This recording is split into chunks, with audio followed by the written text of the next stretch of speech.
strategies that decide life and death.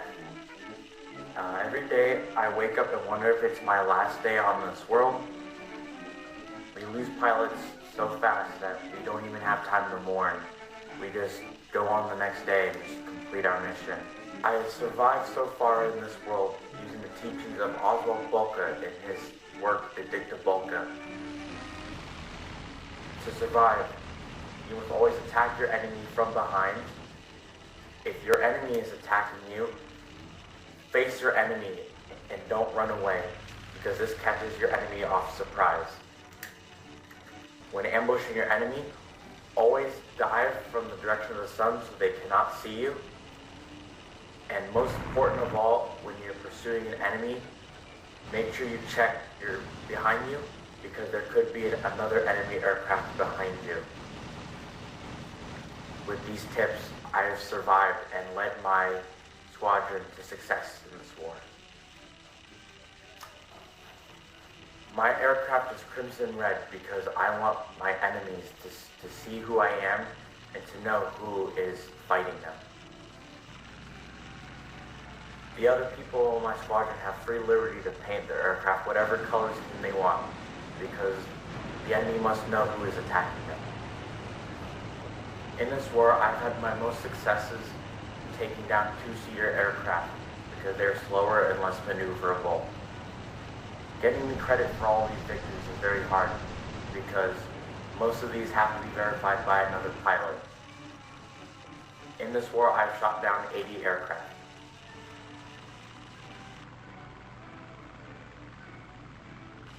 I joined the fight because I wanted to defend my country against the Imperial French. I left the cavalry because I wanted to seek more adventure during this war, and joining the Air Force seemed to be the right steps towards finding adventure. I'd say that worst day in the war was when I first got shot in the head. I was out for 6 months, and when I returned, my squadron mates and my family said I was never the same again. They said I seemed to be more moody and more angry towards life in general. When I came home, I was treated like a minor celebrity, but I was also criticized for trying to publicize my adventures in the war. I have great respect for my enemy. In another life, we could have been brothers.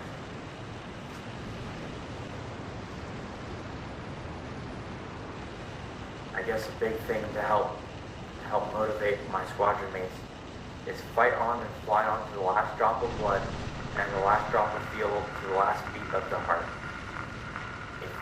for success in your fight. Are we downhearted? Shall we win?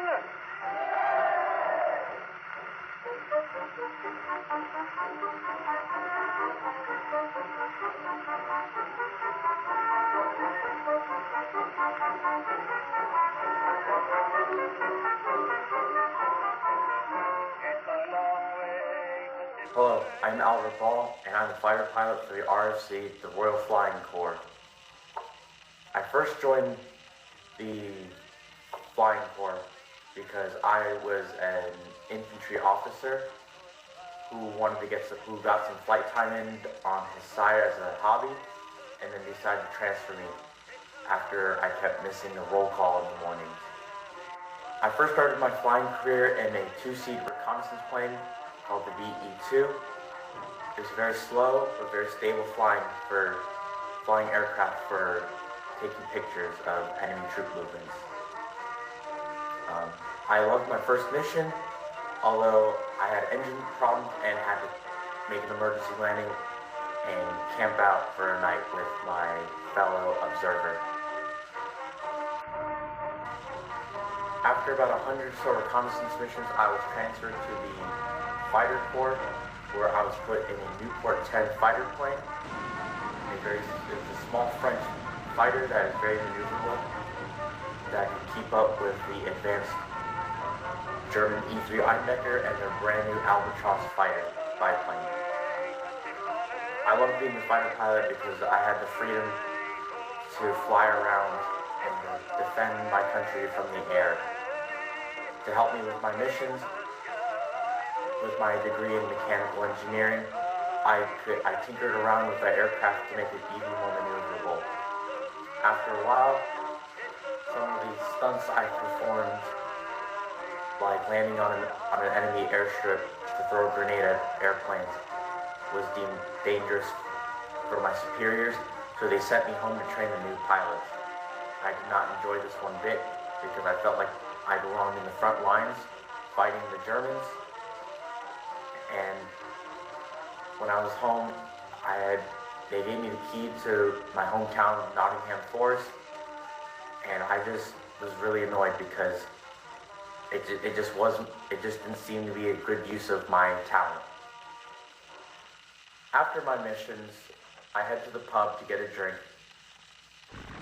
And I always like to say, it would be nice if when all this beastly killing is over and we can enjoy ourselves and not hurt anyone. I hate this game because too many lives are being cost for what? Just for someone to gain some lands? I believe that we should be able to resolve conflicts without having to mass murder each other with all these new technologies. Every morning, I wake up to the sounds of the air raid sirens pounding in my head due to the hangover from all the heavy drinking from the previous night. But I have to do my duty and fly anyway, because that's what I'm being told to do. I do not intend to survive this war. I plan to give it my all, and if it means sacrificing my life for the protection of the British Isles, I will fly till my last heartbeat. At the end of my service, I have shot down 62 aircraft. In my career during the war, I had most of my successes shooting down observer balloons and other enemy fighter aircraft. The observer balloons are very difficult because they are surrounded by anti-aircraft guns and made of a very thick canvas that was hard for bullets to penetrate through. And once you got a lucky shot in, most of the German ones are filled with hydrogen, so they exploded. So if you were too close, you would also burn up along with your victory. Balloons are one of the most dangerous things to attack because when you shoot down an airplane, its explosion will not end your life as well, unlike a balloon, which will end your life if you're too close.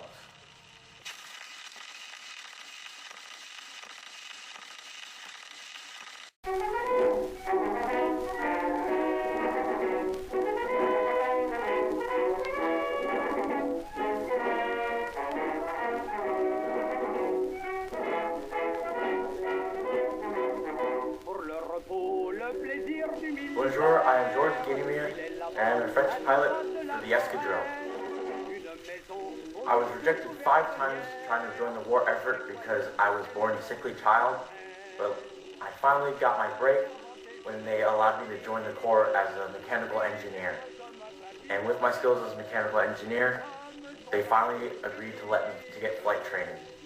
I believe this war has brought out the worst in everyone, because I see it out in the battlefield. Everyone's giving their all for the cause that their country has told them that needs to be done.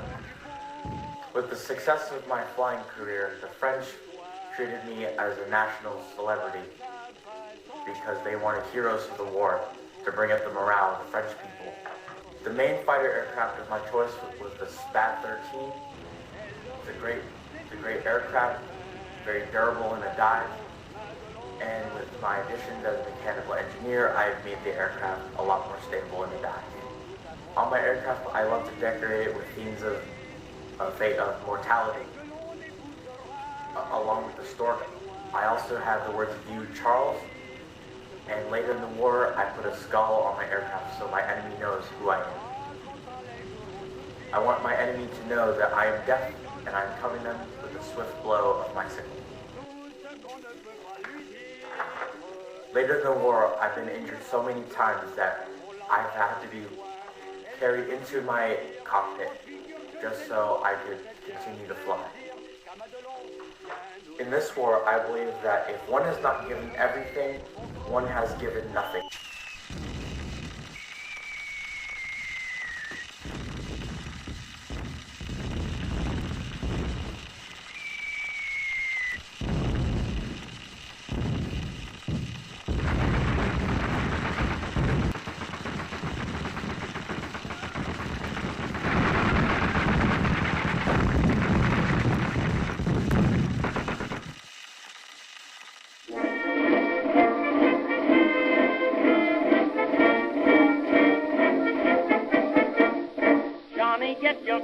get your gun, get your gun. Take it on the run, on the run, on the run. Hear them calling you and me, every son of liberty. Hurry right away, no delay, go today. Make your daddy glad to have had such a lad. Tell your sweetheart not to mind, to be proud her boys in line. Over there, over there. Send the word over there. That the Yanks are coming, the Yanks are coming. The drums drumming everywhere.